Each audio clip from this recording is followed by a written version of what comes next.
दोस्तों कैसे हैं आप सब। मेरा नाम है प्रणब और आप देख रहे हैं हमारा चैनल स्टडी 16। इस वीडियो में हम लोग देखेंगे 40 important question doctor Hari Singh और एंट्रेंस एग्जाम 2022 के लिए। अभी तक एंट्रेंस एग्जाम कोई नोटिफिकेशन नहीं आई है, लेकिन हम लोग पहले से इंपॉर्टेंट क्वेश्चन देख रहे हैं ताकि आपकी प्रिपरेशन अच्छे से हो सके। तो आप वीडियो को लाइक करिए, चैनल को सब्सक्राइब करना ना भूलिए। फर्स्ट क्वेश्चन है, इस देश से Bharat S-400 anti defence missile system खरीद रहा है और संयुक्त राष्ट्र सुरक्षा परिषद का है परमानेंट मेंबर है। यानी इस देश से Bharat S-400 anti defence missile system खरीद रहा है और यूनाइटेड नेशन सिक्योरिटी काउंसिल का है परमानेंट मेंबर है। तो कौन है देश है, देखते हैं ऑप्शन में। फर्स्ट ऑप्शन है USA यानी अमेरिका, दूसरा है चीन, तीसरा है फ्रांस और चौथा है रूस। तो दोस्तों ये चारों member United nation security council के परमानेंट मेंबर हैं। यूनाइटेड नेशन सिक्योरिटी काउंसिल में दोस्तों 5 परमानेंट मेंबर होते हैं और 10 नॉन परमानेंट है। यह क्वेश्चन एंट्रेंस एग्जाम में इससे पहले पूछा जा चुका है और यह वीडियो जर्नलाइज है। आप कोई भी एंट्रेंस एग्जाम दे रहे हो तो सबके लिए यह वीडियो काफ़ी इंपॉर्टेंट है। तो यूनाइटेड नेशन सिक्योरिटी काउंसिल में 5 परमानेंट मेंबर रहते हैं और 10 non permanent. Bharat permanent member में नहीं है, तो P5 कंट्री बोलते हैं परमानेंट मेंबर कंट्री को। कई बार यह क्वेश्चन भी आया है। तो भारत USA ऑप्शन में, चीन है, फ्रांस है, रूस है। तो देखिए USA से भारत S-400 मिसाइल सिस्टम नहीं खरीद रहा है और चीन से भी नहीं, और फ्रांस से भारत ने राफेल विमान खरीदे, यह क्वेश्चन बन सकता है। और रूस से भारत ने S-400 anti defence missile system खरीद रहा है। यूनाइटेड नेशन सिक्योरिटी काउंसिल का रूस परमानेंट मेंबर भी है और रूस से क्वेश्चन आने की काफ़ी संभावना है, क्योंकि रूस और यूक्रेन युद्ध चल रहा है, विवाद काफ़ी चल रहा है। आप लोग न्यूज़ में भी देख रहे होंगे। तो रूस को आप अच्छे से पढ़िए, रूस की राजधानी वगैरह और इसकी जो मुद्रा यानी करेंसी क्या है। तो रूस और यूक्रेन, तो आपको बताना है यूक्रेन की राजधानी क्या है कमेंट बॉक्स में।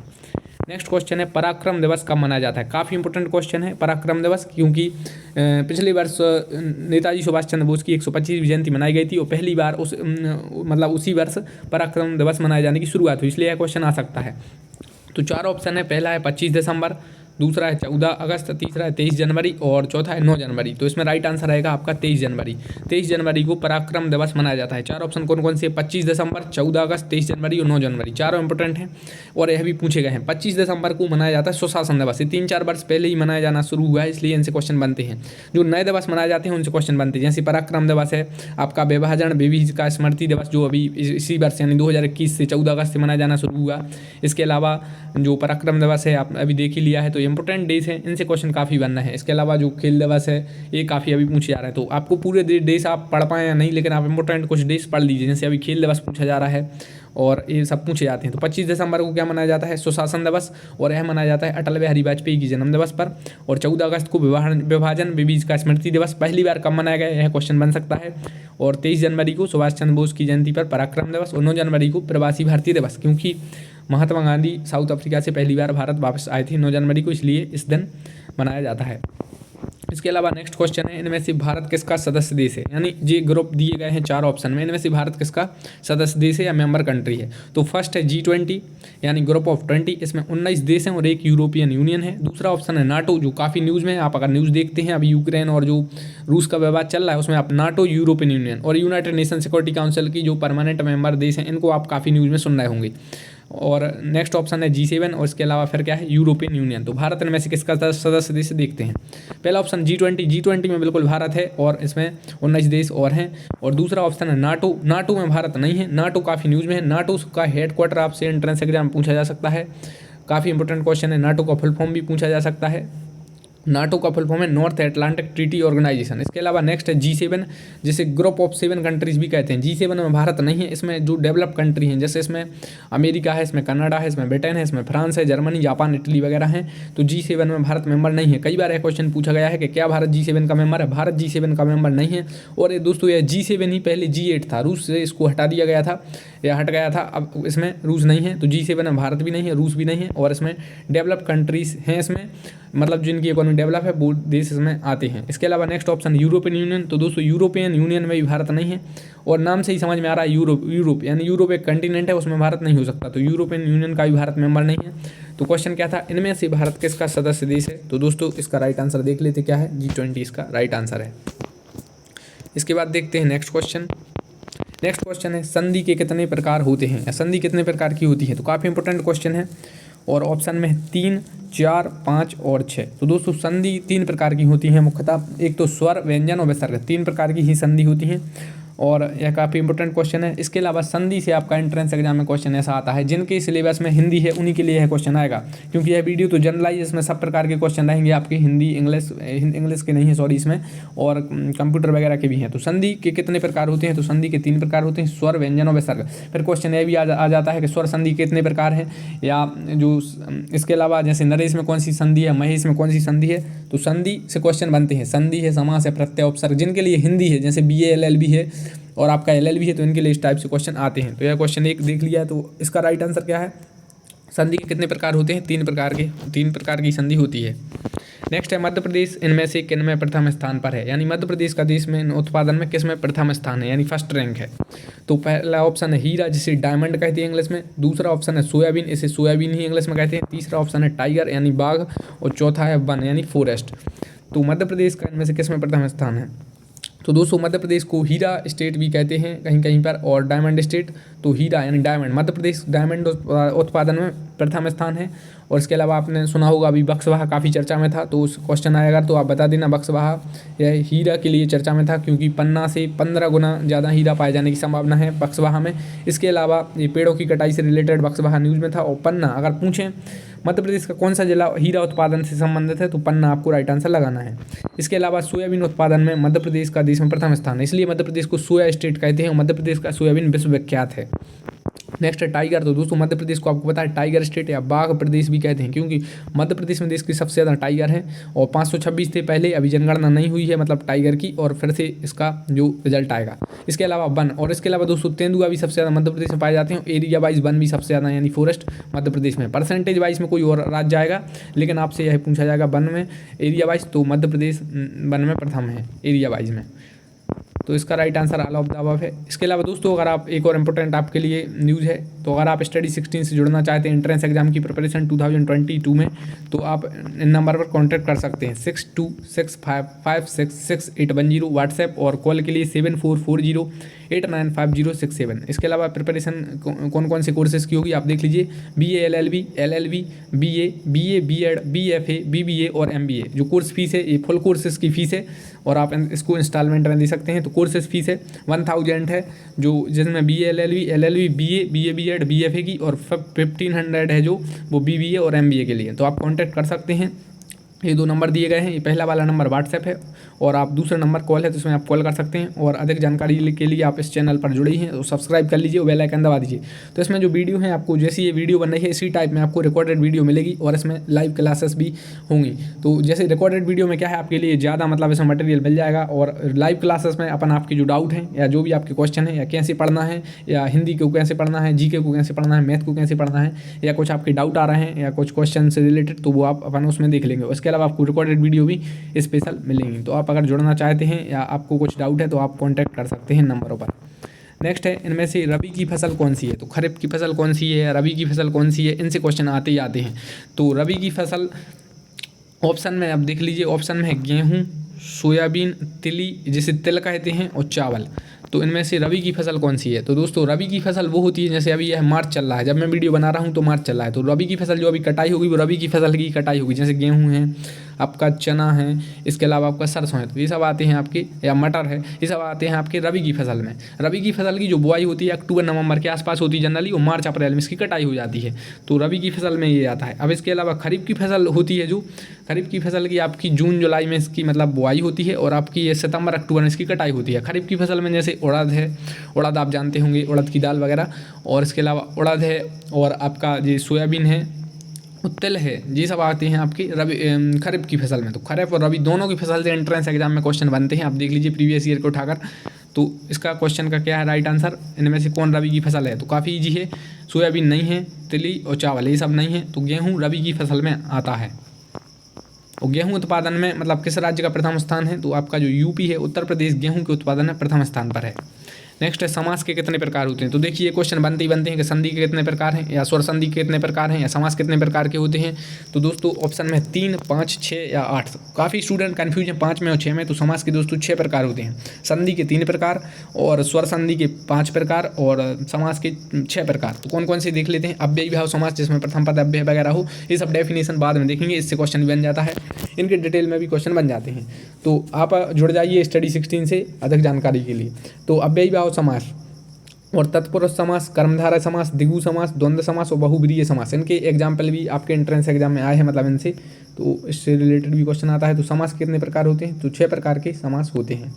नेक्स्ट है संविधान में कितनी अनुसूचियां हैं? तो दोस्तों काफ़ी क्वेश्चन बनते हैं संविधान से, और सिलेबस आप देख लीजिए, जिनके लिए पॉलिटी है तो उनके लिए संविधान से रिलेटेड काफ़ी क्वेश्चन आते हैं। तो क्वेश्चन है संविधान में कितनी अनुसूचियां हैं? How many schedules are there in the Indian constitution? को अनुसूचियां को इंग्लिश में कहते हैं शेड्यूल्स। तो संविधान में ऑप्शन में 8, 10, 11 या 12। दोस्तों जब संविधान लागू हुआ था 26 जनवरी 1950 से पूर्ण रूप से लागू हुआ था, वैसा 26 नवंबर 1949 को कुछ इसके जो 15 आर्टिकल थे वो लागू हो गए थे, लेकिन पूर्णतः संविधान कब लागू हुआ? 26 जनवरी 1950। उस समय 8 अनुसूचियां थी, 8 शेड्यूल। आज संविधान में कितनी शेड्यूल है क्वेश्चन बनता है, या पहले कितनी थी? पहले 8 थी, अब 12 हैं। तो क्वेश्चन यह आएगा संविधान में अभी कितनी अनुसूचियां हैं या शेड्यूल्स हैं? How many schedules are there in the Indian constitution? क्या आपको लगाना है? 12। 12 schedules are there in the Indian constitution. लेकिन जब संविधान लागू हुआ था उस समय मात्र 8 अनुसूचियां थी। इसके अलावा क्वेश्चन यह बनता है, देखिए कॉन्स्टिट्यूशन से क्वेश्चन इस टाइप से बन जाते हैं। कॉन्स्टिट्यूशन में आपसे इजी क्वेश्चन आते हैं कि संविधान में कितने अनुच्छेद हैं, संविधान में कितने भाग हैं, या भाग 3 में क्या है, संविधान में कितनी अनुसूची हैं, इस टाइप से आपके क्वेश्चन आते हैं। यह क्वेश्चन आ जाता है कि संविधान में मूल अधिकार किस देश से लिए, या DPSP किस देश से ली, या फंडामेंटल ड्यूटी किस देश से ली। तो इस टाइप से आपके क्वेश्चन आते हैं। तो नेक्स्ट है भारत के संविधान में अभी तक कितने संशोधन हुए? काफ़ी इंपॉर्टेंट क्वेश्चन है। 100, 101, 103 या 105।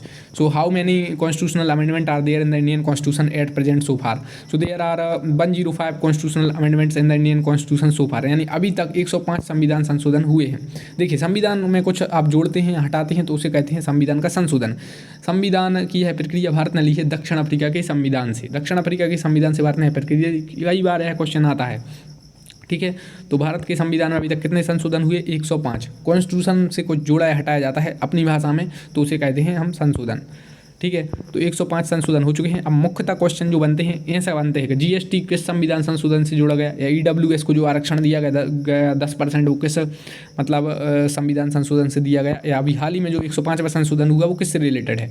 तो आपको इस टाइप से पढ़ना है। नेक्स्ट है संविधान की 8वीं अनुसूची में कितनी भाषाएं हैं? देखिए अभी हम लोगों ने देखा था कि संविधान में मतलब जब लागू हुआ था 8 अनुसूची थी, अभी 12 अनुसूची हैं। 12 अनुसूची में भी आपसे डिटेल में नहीं बनते, जो इंपॉर्टेंट अनुसूची उनसे क्वेश्चन बनते हैं। जैसे 8वीं अनुसूची और जो 4 जोड़ी हैं उनसे क्वेश्चन बनते हैं। तो 8वीं अनुसूची में कितनी भाषाओं को दर्जा प्राप्त है?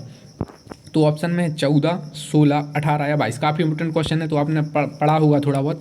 संविधान की जो 8 शेड्यूल है, कॉन्स्टिट्यूशन की 8 शेड्यूल है, उसमें 22 भाषाओं को दर्जा प्राप्त है।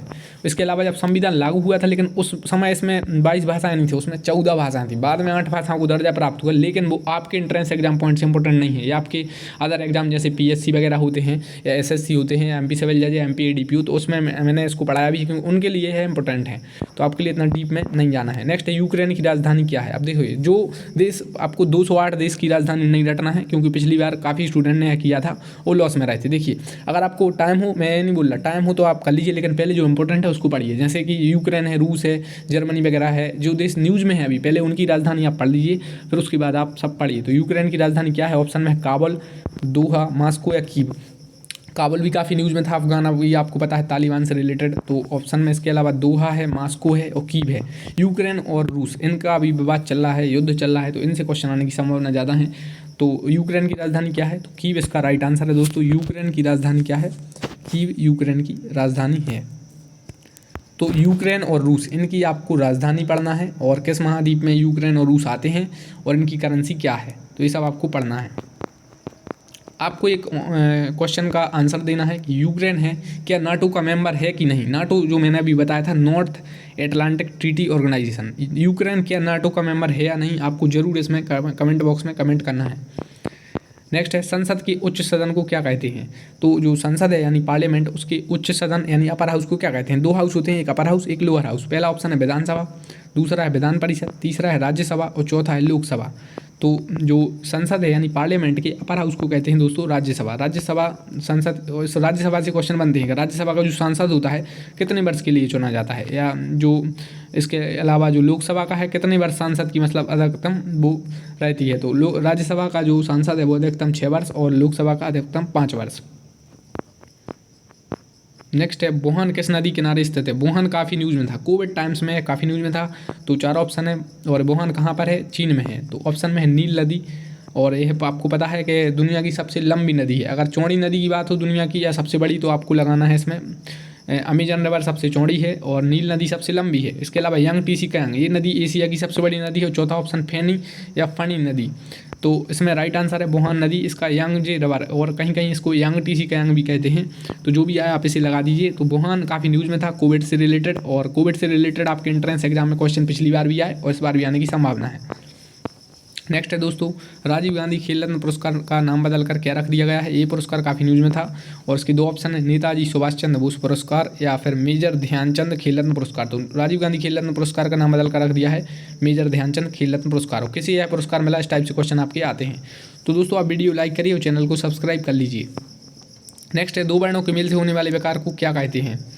ऑप्शन में समास, संधि, उपसर्ग और प्रत्यय, चारों से क्वेश्चन बनते हैं BA LLB और LLB में मुख्यतः। तो दो वर्णों के मेल से होने वाले विकार को क्या कहते हैं, तो इसे संधि कहते हैं। संधि के प्रकार, समास के प्रकार, ये सब आपको पढ़ना है। उपसर्ग कहाँ लगते हैं, प्रत्यय कहाँ जुड़े जाते हैं, ये सब आपसे क्वेश्चन आ सकते हैं। नेक्स्ट है, झांसी की रानी कविता किसने लिखी। झांसी की रानी कविता किसने लिखी, यह क्वेश्चन आता है। या बुंदेलो हर बोलो के हमने सुनी कहानी थी, ऐसा आ जाता है कि यह कविता किसने लिखी। तो दोनों का आंसर आपका होगा क्या, अभी देखते हैं। पहले ऑप्शन देख लेते हैं। पहला है मुंशी प्रेमचंद, दूसरा है माखनलाल चतुर्वेदी, तीसरा है सुभद्रा कुमारी चौहान या चौथा है हरिशंकर परसाई। देखिए इनसे क्वेश्चन भी आते हैं, चारों से जो एक कवि हैं, मतलब जो भी हैं तो कवि हैं जो इनसे क्वेश्चन आते हैं। जैसे कि झांसी की रानी कविता किसने लिखी, तो राइट आंसर दोस्तों इसका तो सुभद्रा कुमारी चौहान। लेकिन इनसे भी क्वेश्चन बनते हैं कि मुंशी प्रेमचंद का अंतिम उपन्यास क्या था। तो आपको जो पढ़ना है इस टाइप से आपको पढ़ना है। माखनलाल चतुर्वेदी को एक भारतीय आत्मा कहा जाता है, ये मध्य प्रदेश से संबंधित थे। और इसके अलावा हरिशंकर परसाई, तो इनकी भी जो रचनाएं पूछी जाती हैं, हरिशंकर परसाई कौन थे, तो यह व्यंग्यकार थे मशहूर। तो चारों से क्वेश्चन आपके आते हैं। तो मुंशी प्रेमचंद, माखनलाल चतुर्वेदी, सुभद्रा कुमारी चौहान और हरिशंकर परसाई।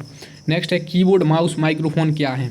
तो काफ़ी इंपॉर्टेंट क्वेश्चन है, कीबोर्ड माउस और माइक्रोफोन क्या है। इनपुट डिवाइस है, आउटपुट डिवाइस। तो इनपुट कंप्यूटर से रिलेटेड जनरली जो क्वेश्चन आते हैं इस टाइप से आते हैं, फुल फॉर्म वगैरह आते हैं और इनपुट आउटपुट डिवाइसेस वगैरह आ जाते हैं। तो की या MB GB KB TV वाले जो क्वेश्चन आते हैं वो आ जाते हैं। तो कीबोर्ड माउस और माइक्रोफोन क्या है, तो इनपुट डिवाइस हैं। तो इनपुट डिवाइस और आउटपुट डिवाइस इनसे क्वेश्चन आते हैं। नेक्स्ट है 80 नंबर का क्वेश्चन है, ये सीरीज वाला क्वेश्चन है। 63, 124 and 215 then next question mark, यानी इसके बाद क्या आएगा। तो आपको सीरीज में आपको कुछ समझ में आ रहा होगा, अगर आप मैथ्स से रिलेटेड थोड़ा समझते हैं। तो 63 किसके आसपास है, 124 किसके आसपास है और 215 किसके आसपास है। यानी 4 क्या आप क्यूब करेंगे तो 64 होगा, 5 का क्यूब करेंगे आप तो 125 होगा। जिसे आप हिंदी में, अगर हिंदी मीडियम वाले हैं तो हिंदी में इसको घन कहते हैं, तो हिंदी में शायद इसको घन ही कहते हैं। और जो 6 का आप करेंगे घन तो 216 होगा। तो उसमें देखिए आप अंडरस्टैंड करिए, तो 64 से एक कम 63, 125 से एक कम 124, 216 से एक कम 215, यानी एक कम हो रहा है। तो देखिए ये 4 का घन है, ये 5 का घन है, ये 6 का घन है, तो अब क्या आएगा 7 का घन। तो 7 का घन क्या होता है जनरली, शायद 7 7 49 के अलावा 343 होता है। तो अब इसमें एक कम कर दीजिए, यानी 342 दोस्तों इसका राइट आंसर होगा। तो इस टाइप से आपके सीरीज से भी क्वेश्चन एंट्रेंस एग्जाम में आ सकते हैं और आए हुए हैं। तो इसका राइट आंसर क्या होगा, 342। नेक्स्ट है 35, 45, 65 देन। तो देखिए 35 में 10 जोड़े गए तो 45, फिर 20 जोड़े गए तो 65। अब कितने जोड़े जाएंगे बताइए आप। तो इसमें 10 जोड़े गए, फिर 20 जोड़े गए, अब 30 जोड़े जाएंगे। तो 65 में 30 जोड़ दीजिए तो क्या आएगा ऑप्शन 75 आएगा, क्या 85 आएगा, क्या 95 आएगा, तो 105 आएगा। तो इसका राइट आंसर आप कमेंट बॉक्स में बताएंगे। नेक्स्ट है, कामायनी के रचयिता का नाम क्या है। तो काफ़ी इंपॉर्टेंट है, कामायनी के रचयिता का नाम क्या है। ऑप्शन में निराला और पंत और जयशंकर प्रसाद या रामधारी सिंह दिनकर। तो कामायनी के रचयिता हैं जयशंकर प्रसाद। काफ़ी इंपॉर्टेंट क्वेश्चन है, काफ़ी बार पूछा गया है। कामायनी के रचयिता कौन है, जयशंकर प्रसाद कामायनी के रचयिता हैं। नेक्स्ट है, सत्य के साथ मेरे प्रयोग किसकी रचना है। तो दोस्तों अगर आपने अभी तक वीडियो को लाइक नहीं किया है, लाइक कर लीजिए और चैनल को सब्सक्राइब कर लीजिए और बेल आइकन को भी प्रेस कर दीजिए। तो सत्य के साथ मेरे प्रयोग किसकी रचना है। तो ऑप्शन में सुभाष चंद्र बोस, जवाहरलाल नेहरू, प्रणब मुखर्जी या महात्मा गांधी। तो सुभाष चंद्र बोस से रिलेटेड काफ़ी क्वेश्चन अभी पूछे जा रहे हैं और जो अभी हाल ही में एग्जाम हो रहे हैं, तो आपके एंट्रेंस से भी सुभाष चंद्र बोस इंपॉर्टेंट है, इनको पढ़ लीजिए। जवाहरलाल नेहरू भारत के प्रथम प्रधानमंत्री थे। प्रणब मुखर्जी, मेरा नाम भी प्रणब है, यहाँ पर प्रणब मुखर्जी आ गया है। तो प्रणब मुखर्जी जो राष्ट्रपति भी रह चुके थे और इन्हें भी भारत रत्न मिला था। इसके अलावा महात्मा गांधी। तो सत्य के साथ मेरे प्रयोग किसकी रचना है, महात्मा गांधी की। इसे इंग्लिश में कहते हैं my experiment with truth. Mahatma Gandhi से रिलेटेड भी क्वेश्चन एंट्रेंस एग्जाम में आते हैं, तो आप इनको पढ़ लीजिए। इनकी बुक है जैसे ऑटोबायोग्राफी है सत्य के साथ मेरे प्रयोग। इसके अलावा महात्मा गांधी भारत कब आए, मतलब पहले महात्मा गांधी साउथ अफ्रीका से भारत कब आए, या इनके जो आए थे उस दिन क्या मनाया जाता है। जैसे जब आए थे तो प्रवासी भारतीय दिवस मनाया जाता है, या जो इनने जो आंदोलन में भाग लिया उनसे रिलेटेड क्वेश्चन आते हैं। नेक्स्ट है रविंद्रनाथ टैगोर को भारत रत्न कब मिला? काफ़ी इंपॉर्टेंट क्वेश्चन है, 4 ऑप्शन है इसकी, 1857, 1885, 1913 या 1920। तो पहला ऑप्शन है 1857, बिल्कुल गलत है, क्योंकि उस समय तो क्रांति जो स्वतंत्रता आंदोलन था उसका पहला चरण था 1857। और 1885 आपको पता ही है भारतीय राष्ट्रीय कांग्रेस की स्थापना हुई थी, ये भी पूछा जाता है। और उस समय जो वायसराय वगैरह कौन थे, इससे क्वेश्चन बनते हैं, तो कमेंट बॉक्स में बता दीजिए अगर आपने पढ़ा है तो। नेक्स्ट है 1913, और गीतांजलि लिखी थी उनने, और इसीलिए 1913 में मिला था। और नेक्स्ट ऑप्शन है 1920। 1920 बता दीजिए, हिस्टोरिकल ये काफ़ी इंपॉर्टेंट डेट है, इस समय कौन सा आंदोलन हुआ था 1920 में, आप कमेंट बॉक्स में बताएंगे। तो रविन्द्रनाथ टैगोर को भारत रत्न कब मिला? रविन्द्रनाथ टैगोर दोस्तों पहले भारतीय थे जिन्हें जो नोबेल पुरस्कार मिला, तो 1913 में इन्हें नोबेल पुरस्कार मिला था। यहाँ पर ये भारत रत्न दिया गया है, तो भारत रत्न यहाँ पर गलत है, ये नोबेल पुरस्कार है, यहाँ पर आप इसको राइट कर लीजिए। तो रविन्द्रनाथ टैगोर को नोबेल पुरस्कार कब मिला? दोस्तों आप इसको फिर से राइट कर लीजिए, रविन्द्रनाथ टैगोर को नोबेल पुरस्कार कब मिला, यह क्वेश्चन है उस समय, क्योंकि भारत रत्न नहीं चलता था। भारत रत्न 1954 से शुरू हुआ है, तो इसका राइट आंसर क्या होगा? 1913। तो यहाँ पर आप इसको राइट कर लीजिए। नेक्स्ट है who is the chairperson of NITI Aayog? NITI Aayog का अध्यक्ष कौन होता है? तो पहला ऑप्शन है प्रेसिडेंट, दूसरा है प्राइम मिनिस्टर, तीसरा है होम मिनिस्टर, और चौथा है फाइनेंस मिनिस्टर। तो who is the chairperson of NITI Aayog? तो प्रेसिडेंट कौन है अभी भारत के? रामनाथ कोविंद है। प्राइम मिनिस्टर नरेंद्र मोदी हैं। होम मिनिस्टर यानी गृह मंत्री, और ये नहीं पहले सहकारिता मंत्री भी हैं अमित शाह। और फाइनेंस मिनिस्टर यानी वित्त मंत्री कौन है? निर्मला सीतारमण। तो बजट भी इन्होंने पेश किया था। तो who is the chairperson of NITI Aayog? NITI Aayog जो योजना आयोग के नाम पर आया है, और योजना आयोग का नाम बदलकर नीति आयोग रख दिया है। क्वेश्चन आता है कि नीति आयोग है जो इसकी स्थापना वगैरह जो है कब हुई? तो नीति आयोग के जो चेयरपर्सन होते हैं वो होते हैं प्राइम मिनिस्टर। नरेंद्र मोदी नीति आयोग के चेयरपर्सन हैं। नेक्स्ट है विश्व जनसंख्या दिवस कब मनाया जाता है? काफ़ी इंपॉर्टेंट क्वेश्चन है, जनसंख्या और आपकी ये जनगणना वगैरह इनसे रिलेटेड क्वेश्चन काफ़ी आ रहे हैं एग्जाम में। तो जनसंख्या काफ़ी न्यूज़ में है अभी, जो मैटर है जनसंख्या, और जो महिलाओं की एज है जो वो भी 18 से 21, तो उससे रिलेटेड भी काफ़ी क्वेश्चन बन रहे हैं। तो विश्व जनसंख्या दिवस कब मनाया जाता है? 4 ऑप्शन है, 24 अप्रैल, 11 जुलाई, 29 अगस्त या 22 जून।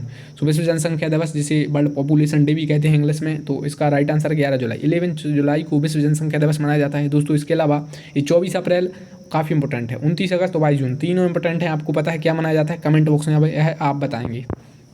नेक्स्ट है मध्य प्रदेश की सबसे लंबी नदी कौन सी है? दोस्तों अब एंट्रेंस में मध्य प्रदेश से रिलेटेड क्वेश्चन पूछे गए थे पिछली बार, तो यह क्वेश्चन भी इंपॉर्टेंट है कि मध्य प्रदेश पूछे जा सकते हैं, इसलिए हम लोग अब इन क्वेश्चनों को भी ले रहे हैं। तो मध्य प्रदेश की सबसे लंबी नदी कौन सी है? तो ऑप्शन में है गंगा, यमुना, बेतवा या नर्मदा। तो दोस्तों जो नर्मदा नदी है मध्य प्रदेश की सबसे लंबी नदी है। भारत में अगर देखा जाए तो 5वें नंबर की सबसे बड़ी नदी है, और इस नदी की दिशा भी पूछी जाती है कि कहाँ से किस दिशा की ओर बहती है। तो ये पूर्व से पश्चिम दिशा की ओर बहती है। तो थोड़ा दिशा का आप ध्यान देख लीजिए, ऊपर साइड ये होता है उत्तर, नीचे होता है दक्षिण, ये होता है आपका पूरब, और ये होता है आपका पश्चिम। तो ऊपर है उत्तर, नीचे दक्षिण, ये होता है आपका पूरब और ये पश्चिम। तो ये नदी किस दिशा से और बहती है? तो ये बहती है पूरब से पश्चिम की ओर, ठीक है। और यह नदी जो डेल्टा नहीं बनाती, एस्चुरी का निर्माण करती है। यह क्वेश्चन भी काफ़ी बार आया है। तो मध्य प्रदेश की सबसे लंबी नदी कौन सी है? नर्मदा नदी मध्य प्रदेश की सबसे लंबी नदी है। नेक्स्ट क्वेश्चन काफ़ी इंपॉर्टेंट है कि मौलिक कर्तव्य कितने हैं? मौलिक कर्तव्य को इंग्लिश में कहते हैं फंडामेंटल ड्यूटी। सो देखिए संविधान से रिलेटेड यह क्वेश्चन बनते हैं कि मौलिक कर्तव्य कितने हैं, मूल अधिकार मुख्यतः कितने हैं, मौलिक कर्तव्य किस देश से लिए गए, मूल अधिकार किस देश से लिए गए, डीपीएसपी किस देश से लिए गए, तो या मौलिक कर्तव्य में संशोधन कब हुआ? तो मौलिक कर्तव्य में यानी फंडामेंटल ड्यूटी ये भारत के संविधान में नहीं थी। 42वीं संविधान संशोधन 1976 में मौलिक कर्तव्य यानी फंडामेंटल ड्यूटी को जोड़ा गया। मौलिक कर्तव्य लिए गए थे रूस से। रूस उस समय यूएसएसआर का भाग था, और रूस से क्वेश्चन काफ़ी आ रहा है, तो यह इसके आने की संभावना भी ज़्यादा है। रूस और यूक्रेन का जो विवाद चल रहा है आपको पता है। तो मौलिक कर्तव्य कितने हैं? जब 1976 में 10 थे, जोड़े गए थे, 11वां जोड़ा गया 86वें संविधान संशोधन 2002 से, जिसमें माता पिता का कर्तव्य है कि जो अपने 6 से 14 वर्ष के बच्चे हैं उन्हें स्कूल भेजा जाए। तो मौलिक कर्तव्य कितने हैं? अभी 11 हैं। किस देश से जोड़े गए थे? तो अब ये आएगा तो रूस आपको लगाना है, या यूएसएसआर भी आ सकता है, या सोवियत रूस भी आ सकता है ऑप्शन में, तो तीनों आपका राइट रहेगा। नेक्स्ट है कनकरेंट लिस्ट किस देश के संविधान से ली गई? कनकरेंट लिस्ट को कहते हैं आपकी समवर्ती सूची। देखिए समवर्ती सूची जो आपकी है, देखो 3 सूची होती हैं। एक होती है आपकी मतलब केंद्रीय, एक होती है आपकी संघ सूची, एक होती है आपकी राज्य सूची, एक होती है समवर्ती सूची। संघ सूची पे जो विषय होते हैं उन पर केंद्र सरकार ही कानून बनाती है, राज्य पे राज्य सरकार कानून बनाती है, समवर्ती पर राज्य और केंद्र दोनों कानून बनाते हैं। तो क्वेश्चन आता है कि समवर्ती सूची मतलब जो जोड़ी गई भारत के संविधान में किस देश से ली गई? तो रूस अमेरिका, आयरलैंड और ऑस्ट्रेलिया, इस टाइप से क्वेश्चन आपके आते हैं। तो रूस आपकी काफ़ी न्यूज़ में है, रूस, अमेरिका, आयरलैंड और ऑस्ट्रेलिया। तो तीनों ऑप्शन ये गलत हैं। राइट आंसर है आपका ऑस्ट्रेलिया। ऑस्ट्रेलिया से भारत ने समवर्ती सूची भारत के संविधान में ली है। रूस यूक्रेन विवाद है और रूस से भारत ने क्या लिया, फंडामेंटल ड्यूटी। अमेरिका से क्या लिए, फंडामेंटल राइट। आयरलैंड से क्या ली, डीपीएसपी। डीपीएसपी का मतलब होता है directive principle of state policy, यानी दोस्तों राज्य की नीति निर्देशक तत्व। नेक्स्ट है what is the full form of URL. तो कंप्यूटर से रिलेटेड जो क्वेश्चन आते हैं उनसे आपके फुल फॉर्म वगैरह आते हैं। और इनपुट डिवाइस, आउटपुट डिवाइस, और जनरल आता है कि कंट्रोल पीछे कंट्रोल वगैरह से क्या होते हैं। तो ये क्वेश्चन आते हैं कि फंक्शन की कितने होते हैं। तो जनरल आपका कंप्यूटर आता है इसमें। या एमबी का फुल फॉर्म क्या है, केबी का फुल फॉर्म क्या है, या एक एमबी में कितने केबी वगैरह होते हैं, इस टाइप से क्वेश्चन आते हैं। तो फुल फॉर्म ऑफ यूआरएल क्या है, यूनिफॉर्म रिसोर्स लोकेटर। नेक्स्ट है न्यूट्रॉन वाज डिस्कवर्ड बाय। तो न्यूट्रॉन की खोज किसने की, कोई भी क्वेश्चन इससे रिलेटेड आ सकता है कि न्यूट्रॉन की खोज किसने की, या आपका जो इलेक्ट्रॉन की खोज किसने की, या आपके इससे रिलेटेड क्वेश्चन आते हैं। या पेनिसिलिन की खोज किसने की। तो साइंस में इस टाइप के क्वेश्चन काफ़ी आते हैं। तो neutron was discovered by Thomson, Chadwick, Einstein या न्यूटन। तो न्यूट्रॉन की जो खोज की है वो चैडविक ने की है और इसका है चैडविक राइट आंसर। इसके अलावा न्यूटन के लॉ ऑफ मोशन से क्वेश्चन आ सकते हैं और आइंस्टीन से भी क्वेश्चन पूछे जाते हैं। नेक्स्ट है ओलंपिक खेलों का आयोजन 2021 में कहाँ पर हुआ। तो ओलंपिक खेल जो 2020 में होने थे, इसका जो आयोजन 2021 में कहाँ पर हुआ। चार ऑप्शन है, रूस, अमेरिका, जापान या यूक्रेन। तो इसका राइट आंसर दोस्तों जापान। जापान के जो आपको पता ही है टोक्यो में ओलंपिक का आयोजन हुआ था, ओलंपिक खेलों का। भारत ने कितने मेडल जीते, ये आपके एंट्रेंस एग्जाम में आ सकते हैं इस बार। इससे रिलेटेड क्वेश्चन कि भारत ने जो कितने मेडल जीते, या गोल्ड मेडल किसने जीता, या नीरज चोपड़ा ने किस खेल में मेडल जीता, या मीराबाई चानू ने किस खेल में मेडल जीता। तो ये सब आपको पढ़ना है। तो दोस्तों नेक्स्ट क्वेश्चन है लोकसभा स्पीकर अध्यक्ष, लोकसभा स्पीकर कौन है या लोकसभा अध्यक्ष कौन है, ऐसा क्वेश्चन है। तो ऑप्शन में है वेंकैया नायडू, हरिवंश, ओम बिरला या लालजी टंडन। तो हम लोग काफ़ी फास्ट में क्वेश्चन देख रहे हैं ताकि ज़्यादा से ज़्यादा क्वेश्चन कवर कर सकें वीडियो में। तो वेंकैया नायडू ये आपको पता है भारत के उपराष्ट्रपति हैं और राज्यसभा के सभापति भी हैं। इसके अलावा हरिवंश राज्यसभा के उपसभापति हैं, ओम बिरला जो स्पीकर हैं लोकसभा के, और इनसे क्वेश्चन काफ़ी पूछे जाते हैं। यानी जो लोकसभा के स्पीकर कौन है, यह क्वेश्चन काफ़ी पूछा जाता है। तो ओम बिरला लोकसभा स्पीकर हैं, और लालजी टंडन, तो इसका राइट आंसर है ओम बिरला। तो ऑप्शन नंबर 3 इसका राइट आंसर है। नेक्स्ट गलत सुमेलित कीजिए, इसमें कौन सा गलत है। इस टाइप से क्वेश्चन अभी एंट्रेंस में पूछे जा रहे हैं कि गलत सुमेलित कीजिए। तो मिल्खा सिंह क्या है, धावक हैं। सुंदरलाल बहुगुणा पर्यावरणविद। दिलीप कुमार अभिनेता, या नीरज चोपड़ा शतरंज। तो गलत बताना है इसमें। देखिए मिल्खा सिंह धावक बिल्कुल सही है, इनका निधन हुआ था अभी। और सुंदरलाल बहुगुणा इनका भी निधन हुआ, पर्यावरणविद हैं। दिलीप कुमार अभिनेता थे, बिल्कुल सही है। नीरज चोपड़ा का संबंध शतरंज से नहीं दोस्तों, आपको पता होगा इन्होंने गोल्ड मेडल जीता ओलंपिक में। नीरज चोपड़ा ने जो जीता भाला फेंक में, इन्होंने भाला यानी इंग्लिश में इसे कहते हैं शायद जेवलिन थ्रू कहते हैं। कितने मीटर का फेंका, कई एग्जाम में तो यह भी पूछ लिया गया है। जैसे अभी एमपी पुलिस हुआ था एग्जाम, उसमें एक सेप्टेम्बर का क्वेश्चन था कि कितने मीटर का इन्होंने भाला फेंका। तो 87 पॉइंट कुछ ऐसा है, तो वो देख लेंगे आप। तो उसमें भाला फेंका था उन्होंने। इसके अलावा भारत इनमें से किसका सदस्य है। आपसे एंट्रेंस एग्जाम में ज़्यादा डीप में क्वेश्चन नहीं आते। नेक्स्ट है भारत इनमें से किसका सदस्य देश है। अभी देखा था जैसा उसी टाइप का यह क्वेश्चन है कि भारत इनमें से किसका सदस्य देश है। तो दोस्तों इसमें 4 ऑप्शन है, ब्रिक्स, सार्क, बिम्स्टेक और SCO। ब्रिक्स में ब्राज़ील, रूस, इंडिया, चाइना, साउथ अफ्रीका है। भारत इसमें सदस्य देश है। सार्क का भी भारत मेंबर है इसमें, और बिम्स्टेक में भी भारत मेंबर है, और SCO में भी भारत मेंबर। तो भारत दोस्तों इनमें से चारों का सदस्य देश है, और इसका right answer all of the रहेगा। नेक्स्ट है BEI, इसके बाद क्या आएगा। तो सीरीज से रिलेटेड इस टाइप में क्वेश्चन आ जाते हैं, अल्फ़ाबेटिक सीरीज से रिलेटेड। तो अल्फ़ाबेटिक आते हैं, न्यूमेरिक भी पूछे जाते हैं। तो इस टाइप से BEI के बाद क्या आएगा। तो A छोड़कर B आया, CD छोड़कर E आया, E के बाद EFGH छोड़कर I आया, JKL छोड़कर क्या आएगा। तो इससे रिलेटेड ऐसे क्वेश्चन आपके आते हैं। तो A छोड़कर क्या आया B, CD छोड़कर क्या आया E, FGH छोड़कर क्या I, तो JKL छोड़कर क्या आएगा। तो आप बता दीजिए JKLM छोड़कर क्या आएगा। तो बताइए आप। तो इसका राइट आंसर आपको बताना है क्या आएगा इसमें, B फिर E फिर I फिर इसके बाद क्या आएगा। तो आप यह कमेंट बॉक्स में बताएंगे। नेक्स्ट है AZBYCX पर क्या आएगा। तो देखिए A मतलब इसका अपोजिट वर्ड, आगे से A फर्स्ट में है और पीछे से जो Z आएगा वो फर्स्ट में आएगा। तो AZBY और CX। तो इसके अलावा फिर क्या आएगा। तो ऑप्शन 4 है इसमें, DX है, DY है, DU है, DW है। तो आप बताएंगे या मैं ही बताऊं। तो इसका आंसर मैं आपको एक बार बता देता हूं, फिर आप नेक्स्ट वीडियो में आपसे इसको क्वेश्चन करूंगा। तो AZ देखो, A पहले से मतलब फर्स्ट रैंक पर है और पीछे से Z फर्स्ट पर है। तो इस टाइप से क्वेश्चन आते हैं। तो AZBYCX तो क्या आएगा, तो DW आएगा। आप चेक कर लीजिए और इसको अच्छे से। नेक्स्ट है CF और I, यानी देखिए A भी छोड़कर C और DE छोड़कर F और GH छोड़कर I, तो J के छोड़कर क्या आएगा। तो LMNO 4 ऑप्शन है। इस टाइप से क्वेश्चन अभी आने लगे हैं एंट्रेंस में। तो बताइए आप इसका आंसर भी आप कमेंट बॉक्स में बताएंगे। नेक्स्ट है, भारत सबसे लंबी सीमा रेखा किस देश के साथ साझा करता है। थोड़ा टाइपिंग एरर है तो आप देख लीजिए इसको। तो भारत सबसे, और दोस्तों आप वीडियो को लाइक करना ना भूलें, चैनल को सब्सक्राइब कर लीजिए। स्टडी 16 अगर आप एंट्रेंस एग्जाम 2022 की अच्छे से प्रिपरेशन करना चाहते हैं तो आप जुड़ जाइए। और देखिए एंट्रेंस एग्जाम के जो प्रिपरेशन करने का आपको फ़ायदा ये है कि आपको सिलेबस को इसमें आपका 1-2 बार अच्छे से कवर करवा दिया जाएगा, रिवीजन हो जाएगा। उसमें आपको कोचिंग करने से आपको यह बेनिफिट है बस। देखिए आप घर पर भी कर सकते हैं प्रिपरेशन, और काफ़ी स्टूडेंट सेलेक्ट हुए हैं और मतलब होते भी हैं, और आप घर से ही प्रिपेयर करके आसानी से निकाल सकते हैं। एंट्रेंस एग्जाम तो काफ़ी छोटी बात है, कॉम्पिटिटिव एग्जाम भी निकल जाता है, लेकिन इसमें आपको प्रिपरेशन करने में है फ़ायदा है। अगर आप कंसिस्टेंट नहीं हैं घर पर तो आप इसमें जुड़ सकते हैं और काफ़ी अच्छी से आपकी प्रिपरेशन होगी। इसमें आप कंसिस्टेंट रहेंगे और आपको कुछ ऑब्जेक्टिव क्वेश्चन भी मिलेंगे इसमें टेस्ट के लिए, और आपको एक मोटिवेट टाइप का भी मिल जाएगा, और आपका मतलब एक वो फ्लो बन जाएगा पढ़ाई का। तो आप जुड़ना चाहते हैं स्टडी 16 से तो कॉन्टैक्ट कर लीजिए।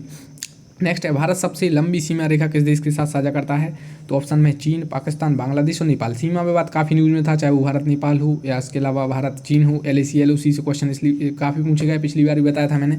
तो ऑप्शन में क्या है, चीन, पाकिस्तान, बांग्लादेश और नेपाल। तो भारत सबसे लंबी सीमा रेखा साझा करता है बांग्लादेश के साथ। अभी अंडर-19 का एक वर्ल्ड कप हुआ था, वो बांग्लादेश ने जीता था, पिछली वर्ष की मैं बात कर रहा हूँ मतलब। तो इसके अलावा बांग्लादेश काफ़ी न्यूज़ में था, जो क्योंकि इसने अभी 50 वर्ष पूरे कर ली थी स्वतंत्रता दिवस की। तो पिछले साल काफ़ी क्वेश्चन इससे रिलेटेड बांग्लादेश से पूछे गए, अब इस बार रूस और यूक्रेन से पूछे जाएंगे। तो इसका राइट आंसर बांग्लादेश है। और भारत LOC और LAC किस देश के साथ साझा करता है, ये आप कमेंट बॉक्स में बताएंगे। नेक्स्ट है, सबसे ज़्यादा राष्ट्रीय उद्यान किस राज्य में है। तो अभी डिटेल में नहीं देख रहा है क्योंकि वीडियो काफ़ी बढ़ जाएगी। सबसे ज़्यादा राष्ट्रीय उद्यान किस राज्य में है, यानी नेशनल पार्क सबसे ज़्यादा किस राज्य में है। 4 ऑप्शन है, उत्तर प्रदेश, मध्य प्रदेश, महाराष्ट्र, बिहार। यानी नेशनल पार्क 3 चीज़ों को क्वेश्चन बनते हैं, एक होता है नेशनल पार्क, एक वाइल्ड लाइफ सेंचुरी, एक बायोस्फीयर रिजर्व। तीनों से क्वेश्चन आते हैं। तो नेशनल पार्क सबसे ज़्यादा है दोस्तों मध्य प्रदेश में। मध्य प्रदेश में सबसे ज़्यादा नेशनल पार्क, सबसे ज़्यादा वन, हीरा उत्पादन में प्रथम स्थान, सोयाबीन उत्पादन में प्रथम स्थान। तो ये सब में मध्य प्रदेश पहले ही पर, एक बार में आप याद कर लीजिए। नेक्स्ट है, honourable justice Ramana is the CJI of. जो ऑनरेबल जस्टिस रमन्ना है वो चीफ जस्टिस ऑफ इंडिया है। तो कौन से नंबर के न्यायाधीश हैं। तो 46वें, 48वें, 50वें या 51वें। तो वो 48 नंबर के चीफ जस्टिस ऑफ इंडिया। इसके अलावा एक क्वेश्चन बनता है, जो बाइडन कौन से भी नंबर के अमेरिकी के राष्ट्रपति हैं, किस पार्टी से संबंधित हैं। इस टाइप के क्वेश्चन बनते हैं। नेक्स्ट है, अर्थशास्त्र का नोबेल पुरस्कार 2021 किसे दिया गया। तो अर्थशास्त्र है, जैसे नोबेल पुरस्कार से क्वेश्चन आते हैं। एक नोबेल पुरस्कार है दादा साहब फाल्के पुरस्कार है, और जो नोबेल पुरस्कार दादा साहब फाल्के, और आपका ये खेल रत्न पुरस्कार है, और ऑस्कर अवार्ड है। इनसे क्वेश्चन आपके आते हैं। तो अर्थशास्त्र का नोबेल पुरस्कार 2021 किसे दिया गया। तो इसके राइट आंसर हैं डेविड कार्ड, जोशुआ D. एंगरेस्ट और गुइडो W. एमिन्स। तो 3 जनों को यह पुरस्कार मिला था नोबेल पुरस्कार अर्थशास्त्र का 2021 में। तो यह इसका राइट आंसर है। तो दोस्तों आप वीडियो को लाइक कर लीजिए, चैनल को सब्सक्राइब। एक और बात, 6265566810 ये व्हाट्सअप नंबर है, तो इसमें आप कांटेक्ट कर सकते हैं। अगर आप एंट्रेंस एग्जाम की प्रिपरेशन करना चाहते हैं, आपको कुछ डाउट है तो आप इस पर पूछ सकते हैं। इसके अलावा व्हाट्सअप कर सकते हैं, कॉल वाला ये 7440895067। इसके अलावा आप देख लीजिए डॉक्टर हरी सिंह और एंट्रेंस एग्जाम ऑनलाइन प्रिपरेशन 2022 है, स्टडी 16 से है, और BA LLB BA B.Ed BFA BBA और MBA की प्रिपरेशन होगी। इसमें आपको यह फ़ायदा है कि अभी से आप ज्वाइन करेंगे, इसमें काफ़ी आपको टाइम मिलेगा। ठीक है, तो आप कभी भी इसको ज्वाइन कर सकते हैं। फ़ायदा यह है आपको, इसमें आपकी अच्छे से प्रिपरेशन हो जाएगी, और आप कांटेक्ट कर लीजिए। और अधिक जानकारी के लिए आप यूट्यूब चैनल से तो जुड़े ही हैं। So thanks for watching the video. Thank you. Video थोड़े फास्ट में हम लोगों ने देखा, और आप इसको स्लो मोड में भी देख सकते हैं अगर आपको प्रिपरेशन है।